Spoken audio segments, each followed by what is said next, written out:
ओ गोलगप्पे वाले भैया, जरा रुकना। हाँ, गोलगप्पे खिलाना। कौन से खिलाऊं, आटे के या सूजी के? अरे भैया, दोनों ही खिला दो। ये लीजिए मैडम। ये क्या, पानी बिल्कुल भी खट्टा नहीं है। थोड़ी हरी चटनी डालकर खिलाओ और छोले आलू थोड़े ज्यादा भर कर दो। अब लग रहे हैं स्वादिष्ट गोलगप्पे। एक काम करो, 1 प्लेट टिक्की, 1 प्लेट राज कचौड़ी, 1 प्लेट दही भल्ले पापड़ी और इनमें दही सॉल्ट ज्यादा कर देना। भाभी, जरा 200 रुपए देना। नीलू, ये इतनी सारी चाट किसके लिए बनवा ली? किसके लिए क्या भाभी, ये तो जरा सी है। मैं अकेले ही इसे खाने के लिए काफी हूँ। आपने कुछ खाना है तो बनवा लो। चाट वाला भैया लगता है चला गया। आगे निकल गया। आप खाना चाहो तो ये आधी टिक्की खा सकते हो। नहीं नहीं, तुम खाओ, मैंने अभी चाय पी है, मुझे भूख नहीं है। ठीक है, मुझे तो बहुत भूख लगी है, मैं तो खा रही हूँ। नीलू, एक पापड़ी मुझे तो चखा, भैया ने कैसी बनाई है। माँ, तुम्हें भी सारे स्वाद चखने होते हैं। ये लो, एक ही दूंगी। माँ जी, मैंने कल फ्रिज में एक कटोरा खीर बचा कर रखी थी। पंकज ने कल खाई नहीं थी, अब मांग रहे हैं। वही फ्रिज में ही तो रखा है कटोरा, दूध के पतीले के पीछे। एक बार नजर मार ले। सारा फ्रिज देख लिया पर कटोरा नहीं है। नीलू, तुमने खीर का कटोरा देखा? वो खीर? आप उस खीर की बात कर रहे हो? वो तो मैंने खा ली। अब खीर जैसी चीज को देखकर भला किसके मुंह में पानी नहीं आएगा? क्या हुआ गरिमा, तुम तो मेरे लिए खीर लेने गई थी। ये नीलू कितनी चटुरी है, किसी और ने कुछ खाना है या नहीं सोचती नहीं है, जो कुछ वो खा लेती है। पंकज, वो खीर नीलू ने खा ली है, मैं आपके लिए कल और बना दूंगी। नीलू इसी तरह भुक्कड़ और चटोरी आदत की वजह से खाने की कोई चीज नहीं छोड़ती थी। घर में सभी लोग इसी वजह से परेशान रहते थे। ऐसे ही एक दिन बहुत जोरों की भूख लगी है। देखती हूँ फ्रिज में क्या रखा है। अरे वाह, आइसक्रीम, वो भी स्ट्रॉबेरी। इससे पहले कि गरिमा भाभी आए, जल्दी से ये आइसक्रीम खा लेती हूँ। अरे, आइसक्रीम तो यही फ्रीजर में रखी थी। लगता है जरूर ये भुक्खड़ नीलू ही खा गई होगी। मुझे तो अब सब कुछ छुपा कर रखना होगा इससे, वरना ये नीलू तो कहीं भी हाथ मार लेती है। गरिमा, ये गरम गरम श्याम हलवाई के समोसे लाया था, मैं हाथ मुंह धोकर आता हूँ, तुम चाय बना लो। श्याम हलवाई के समोसे? उसके समोसे तो बड़े स्वादिष्ट होते हैं, मेरे से तो रुका ही नहीं जा रहा। कम से कम 4 खाऊंगी तब मेरी भूख मिटेगी। पर गरिमा भाभी का क्या करूं? हाँ, गरिमा भाभी, भैया तौलिया मांग रहे हैं। इन्हें भी ना कुछ नहीं मिलता, वही पलंग पर रख कर आई थी। तू चाय देख, उबाल ना आ जाए, मैं इन्हें तौलिया देकर आती हूँ। जल्दी जल्दी 4 समोसे छुपा लेती हूँ, कमरे में बैठकर आराम से खाऊंगी। अरे, तौलिया तो आपके हाथ में है, फिर मुझे क्यों बुलाया? मैंने कब बुलाया? नीलू, तुम तो कह रही थी भैया बुला रहे हैं। मुझे आवाज सुनाई दी थी, मैंने चाय छान दी है। ये क्या, मैंने तो 8 समोसे बोले थे, सबके 2-2 लाया था, ये तो बस 4 ही है। नीलू, कहीं ये तुम्हारा काम तो नहीं? अरे सॉरी भैया, मुझे लगा इतने सारे कौन खाएगा, इसलिए मैंने सोचा मैं ही खा लेती हूँ। वैसे आप लोग तो एक ही एक खाओगे, और माँ, तुम तो तला हुआ खाती ही नहीं हो, तो ये 2 भी मैं ही खा लेती हूँ। अरे जरा सा तो खा ही लेती हूँ, तू तो मेरे हिस्से का भी ले गई। पता नहीं इस लड़की का क्या होगा। इस नीलू की भुक्कड़ चटोरी आदत अब हद से पार हो गई है। जब देखो अपना तो खाई जाती है और दूसरे के हिस्से का भी हजम कर लेती है। गरिमा बहू, अटैची में कपड़े रखो तो मेरी एक शॉल और एक स्वेटर ऊपर ही रख देना, रास्ते में ठंड बढ़ जाएगी। माँ, मौसी के घर हम देहरादून कब तक पहुँच जाएंगे? रास्ते भर खाते हुए जाने का इरादा होगा नीलू का, तभी पूछ रही है। 6 घंटे का रास्ता मानकर चलो, अगर रास्ते में जाम नहीं मिला तो जितनी जल्दी निकलेंगे उतनी जल्दी पहुंच जाएंगे। फिर तो मैं अपने खाने का टिफिन चुपचाप अलग ही रख लूंगी, इन सबको बताऊंगी नहीं। अगले दिन देहरादून के लिए निकलना था।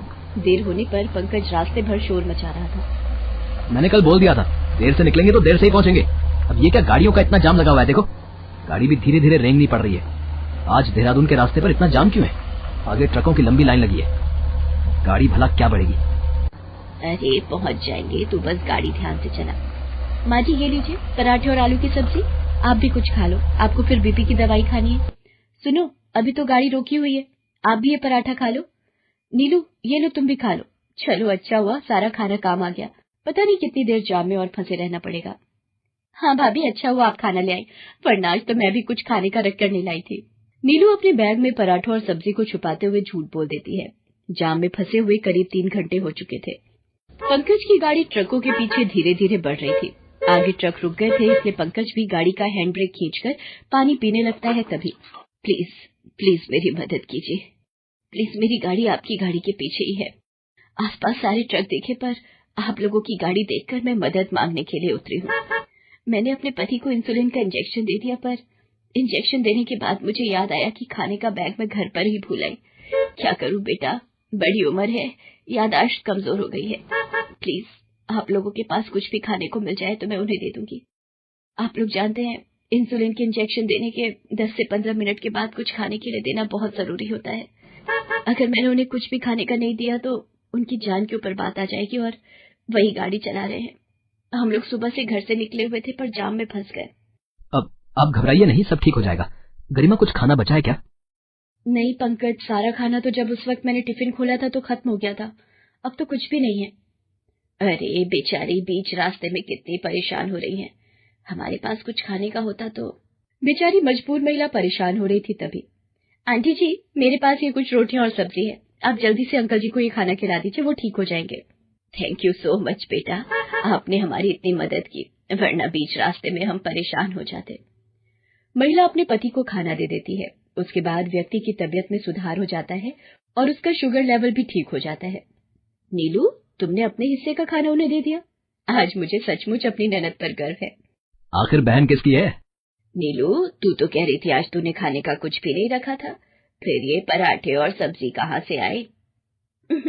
माँ, जब भाभी पराठे और सब्जी निकाल रही थी तो मैंने चुपके से कुछ पराठे और सब्जी अलग छुपा लिए थे। मुझे लगा था कि रास्ते में भूख लगेगी तो खा लेंगी, पर कोई नहीं, अंकल के काम आ गए। ये बहुत खुशी की बात है, पर मैं ऐसे नहीं मानने वाली। ये जाम जैसे ही खुलेगा आप किसी ढाबे पर गाड़ी रोक देना। मुझे भरपेट खाना खाना है, बहुत भूख लगी है, मेरे पेट में चूहे कूद रहे हैं। और नीलू की इसी बात पर सब जोर से हंस देते हैं। कुछ देर बाद जाम खुल जाता है और नीलू रास्ते में एक ढाबे पर रुककर ढेर सारी अपनी पसंद की चीजें खाने लगती है। पर आज सब उसे पेट भर खाता देख खुश थे, क्योंकि नीलू ने किसी की सहायता करके नेकी का काम किया था। शारदा के 2 बेटे थे, सोहन और मोहन। बड़ा बेटा सोहन एक सॉफ्टवेयर इंजीनियर था और उसकी पत्नी गायत्री घर संभालती थी, जबकि छोटे बेटे मोहन का कॉलेज बस खत्म ही हुआ था और अब वो एक अच्छी नौकरी की तलाश में था। भाभी प्लीज 1 कप कॉफी बना दोगे क्या आप? हाँ भैया, बस अभी बनाकर लाई। ये लीजिए भैया आपकी कॉफी। और सुनिए, ज्यादा परेशान होने की जरूरत नहीं है, ना इस देश में कंपनियां खत्म हुई हैं और ना ही नौकरियां। थैंक्स भाभी, पर आपको कैसे पता चला कि मेरा इंटरव्यू खराब गया है? आपके चेहरे से। और फिर आपने कॉफी भी तो मांगी ना। मुझे पता है, आप जब भी परेशान होते हो तो आपको कॉफी चाहिए होती है। गायत्री ऐसी ही थी। वो घर के हर सदस्य का बहुत ही अच्छे से ख्याल रखती थी। सबकी खुशी में खुश रहना और सबके दुखों को बांट लेना उसे बहुत अच्छे से आता था। लेकिन इस सब के बावजूद वो अब तक अपनी सास शारदा के दिल में जगह नहीं बना पाई थी। हे भगवान, ये क्या बनाया है? पूरे महीने का तेल इसे एक सब्जी में ही उड़ेल दिया है क्या? और ये पूरियां, ये किस खुशी में बनी है आज? माँ जी, वो आज मोहन भैया का मूड थोड़ा खराब था तो मैंने सोचा कि। तू ज्यादा सोचा वोचा मत कर, समझी ना? खुद तो पतली हो नहीं सकती, उल्टा हम सबको मोटा करने पर तुली है। माँ क्या बोल रही हो? इतनी अच्छी सब्जी तो बनाई है भाभी ने, एक बार खाकर तो देखो। तू चुप कर। इतना तेल वाला खाना खाएगा तो देखना, एक दिन इसके जैसा ही फूल जाएगा। फिर कोई लड़की तुझसे शादी नहीं करेगी, समझा? माँ ऐसा नहीं है, गायत्री के खानदान में अभी भी कई लड़कियां बाकी हैं शादी के लिए। तो अगर अपना मोहन मोटा भी हो गया तो कोई बात नहीं, कोई ना कोई उस हिसाब से मिल ही जाएगी। क्यों गायत्री? अपनी सास के ताने तो गायत्री बर्दाश्त कर लेती थी, लेकिन अपने पति से इस तरह का व्यंग गायत्री सह नहीं सकी। हालांकि उसने पलटकर अब भी कुछ नहीं कहा और वहां से बिना कुछ कहे चुपचाप अपने कमरे में आकर रोने लगी। कुछ ही देर में सोहन कमरे में आया। गायत्री, क्या तरीका है ये? है तुम ऐसे कमरे में क्यों चली आई? तुम्हें पता है माँ को तुम्हारी इस हरकत से कितना बुरा लगा? नहीं पता मुझे। ठीक वैसे जैसे आपको नहीं पता कि मैं भी एक इंसान हूँ, मेरे अंदर भी फीलिंग्स हैं और मुझे भी बुरा लग सकता है।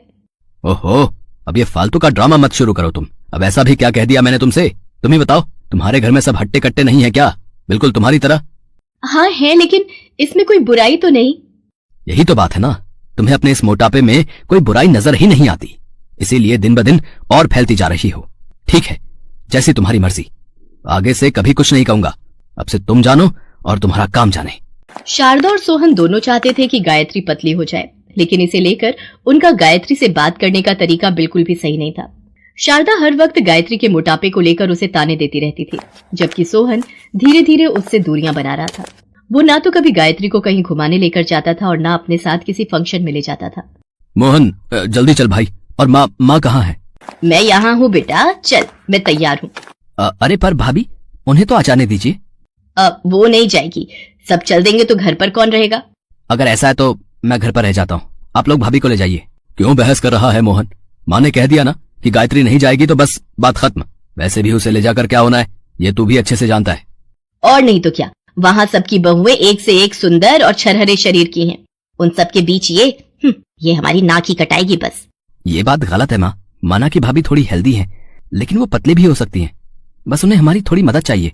चुप कर तू, बड़ा आया उस भैंस की पैरवी करने वाला। अरे पागल, तेरे ही भले के लिए नहीं ले जा रहे उसे। कमला मौसी ने एक अच्छा रिश्ता बताया है तेरे लिए। वो लड़की वाले भी इस फंक्शन में आ रहे हैं, तो उनके सामने सब अच्छा अच्छा ही दिखना चाहिए, समझा? अब बहस बंद कर और चुपचाप चल हमारे साथ। मोहन की सोच अपनी माँ और भाई से काफी अलग थी, लेकिन फिर भी वो गायत्री के लिए कुछ नहीं कर सकता था। जिस रिश्ते की बात मोहन के लिए चल रही थी, आखिरकार वहाँ बात बन गई और फिर कुछ ही महीनों बाद मोहन और त्रिशा की शादी हो गई। शादी के पूरे फंक्शन में गायत्री को सबके सामने आने का बहुत ही कम मौका दिया गया और इसके पीछे की वजह सिर्फ गायत्री का मोटापा ही था। दूसरी तरफ त्रिशा रंग रूप और फिटनेस के मामले में बिल्कुल वैसी थी जैसी कि शारदा को चाहिए थी। भाभी प्लीज मेरा नाश्ता कमरे में भिजवा दीजिए। हाँ, आलू के पराठे बनाए हैं, मैं अभी लेकर आती हूँ। व्हाट? आलू के पराठे? ओह गॉड, मैं ये नहीं खा सकती, इनमें तो बहुत कैलोरीज होती हैं। आप ऐसा कीजिए, मेरे लिए 2 अंडे बॉईल कर दीजिए और 1 गिलास फ्रेश जूस। और हाँ भाभी, प्लीज थोड़ा जल्दी करना। घर के कामों में मदद करना तो दूर की बात थी, त्रिशा अपने सारे काम भी हमेशा गायत्री से ही करवाती थी और शारदा को भी इसमें कोई बुराई नहीं दिखती थी। उसने कभी भी त्रिशा को नहीं टोका, उल्टा वो तो त्रिशा को और बढ़ावा दे रही थी। आ गई बहू, आ जाओ। मैं और मोहन बस चाय पीने ही बैठे थे। नहीं मम्मी जी, आप लोग बैठिए, मैं अपने लिए ग्रीन टी बनाकर लाती हूँ। तुम क्यों बनाओगी? वो महारानी है तो रसोई में, वही बना देगी। क्यों माँ, भाभी क्यों बनाएंगी? वैसे भी वो सारा दिन घर के कामों में लगी रहती हैं। त्रिशा को कम से कम अपने काम तो करने ही चाहिए। तू चुप कर, और मैं उसके भले के लिए ही कह रही हूँ। जितना काम करेगी उतना हिलेगी डुलेगी और फिर शायद वजन भी कुछ कम हो जाए। त्रिशा, तुम जाकर अपने कमरे में आराम करो। मैं बोलती हूँ गायत्री को, वो ग्रीन टी बनाकर तुम्हें वहीं दे जाएगी। शारदा त्रिशा को इसी तरह बढ़ावा देती रही और इसी के साथ गायत्री की बेकदरी भी बढ़ती गई, साथ ही साथ गायत्री का मोटापा भी और उस मोटापे से होने वाली परेशानियां भी। सोहन, आ गया बेटा? क्या बताया डॉक्टर ने? कुछ नया नहीं है माँ। डॉक्टर ने साफ साफ कह दिया है कि जब तक इसका ये मोटापा कम नहीं होगा तब तक ये माँ नहीं बन सकती। हे भगवान, तो इसका मतलब कि हमें बच्चे की उम्मीद छोड़नी पड़ेगी। क्यों माँ जी, मैं पतली भी तो हो सकती हूँ। रहने दे, पतला होना तेरे बस की बात नहीं है। इतने सालों से देख रही हूँ, खाना देखते ही तेरी लार टपकने लगती है और कसरत तो तेरे पूरे खानदान में किसी ने ना की, तो तू बस रहने ही दे। सच में कर्म तो हमारे ही फूटे थे जो गलत जगह रिश्ता जोड़ बैठे। वक्त के साथ शारदा के दिल में गायत्री के लिए नफरत और उससे बात करने का तरीका दोनों ही बिगड़ते गए। नौबत यहाँ तक आ पहुंची कि शारदा सोहन की दूसरी शादी के बारे में भी सोचने लगी। त्रिशा बेटा, वो तुमसे कुछ बात करनी थी, खाली हो क्या? हाँ मम्मी जी, बताइए क्या बात है? बेटा, गायत्री का हाल तो तुमसे छिपा नहीं है और मैं अपने सोहन को इस हाल में नहीं देख सकती, तो मैं चाहती हूँ कि मैं सोहन की फिर से शादी करवा दूं। पर मम्मी जी, भाभी के रहते ऐसा कैसे हो सकता है? इसीलिए तो तुम्हारी मदद चाहिए। मुझे उस मोटी भैंस से छुटकारा चाहिए। मैं उसका और सोहन का तलाक करवाना चाहती हूँ। ठीक है मम्मी जी, आप चिंता मत कीजिए, मैं कुछ करती हूँ। त्रिशा को भी शायद इसी मौके का इंतजार था। अब वो ऐसा कोई मौका नहीं छोड़ती थी जिसके बहाने गायत्री को बातें सुनाई जा सके। शारदा और सोहन ने भी इस सब में उसका पूरा साथ दिया, लेकिन गायत्री के शरीर पर जैसे चर्बी मोटी थी, ठीक वैसे ही वो मन से भी बहुत मजबूत थी। उसने त्रिशा और शारदा की बातें सुन ली थी, इसीलिए उसने बिना कोई शिकायत किए सब कुछ सहने का फैसला किया। फिर एक दिन, भाभी गजब हो गया, माँ और भैया का एक्सीडेंट हो गया है, दोनों हॉस्पिटल में अभी। क्या कह रहे हो भैया, ये कैसे हैं? और माँ जी, वो ठीक तो है ना? खतरे वाली तो कोई बात नहीं भाभी, लेकिन दोनों को बहुत चोटें आई हैं, कई जगह से हड्डियां टूटी हैं, तो दोनों को कई महीने तक बिस्तर पर ही रहना होगा। गायत्री चाहती तो इस मौके का पूरा फायदा उठा सकती थी और उसने ऐसा किया भी, लेकिन बिल्कुल अलग तरह से। माँ जी, मैं यही हूँ, आपको कुछ भी चाहिए हो तो बस एक आवाज दे दीजिएगा, मैं तब तक इन्हें खाना खिला देती हूँ। शारदा और सोहन के इतने खराब व्यवहार के बावजूद गायत्री ने उन दोनों की दिल लगाकर सेवा की। कई महीनों तक दिन रात वो उन दोनों के साथ लगी रही। जबकि त्रिशा ने एक बार भी उन दोनों का हाल तक नहीं पूछा। और फिर आखिरकार वो समय आ ही गया जिसका गायत्री को हमेशा से इंतजार था। माँ जी, ये देखिए, मैंने धोखे से तलाक के इन कागजों पर भाभी से दस्तखत करवा लिए है। अब बस भैया के दस्तखत चाहिए और फिर आपकी इच्छा पूरी हो जाएगी। लाओ, दिखाओ तो जरा। शारदा ने तलाक के कागज फांसी रखे कूड़ेदान में डाल दिया। ये देखकर त्रिशा भड़क गई। ये क्या किया माँ जी? मैंने कितनी मेहनत से ये सब किया था। लेकिन गायत्री की मेहनत तुम्हारी मेहनत पर भारी पड़ गई बेटा।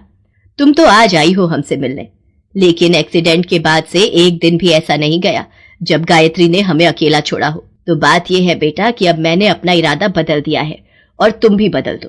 अब गायत्री को इस घर से निकालना नहीं, बल्कि उसे उसकी सही जगह देनी है। साथ ही उसकी मदद भी करनी है पतला होने में। दरवाजे के पास खाना हाथ में लिए खड़ी गायत्री सब कुछ सुन चुकी थी। उसकी आंखें अभी भी नम थी, लेकिन इस बार नमी के साथ खुशी थी, तकलीफ नहीं।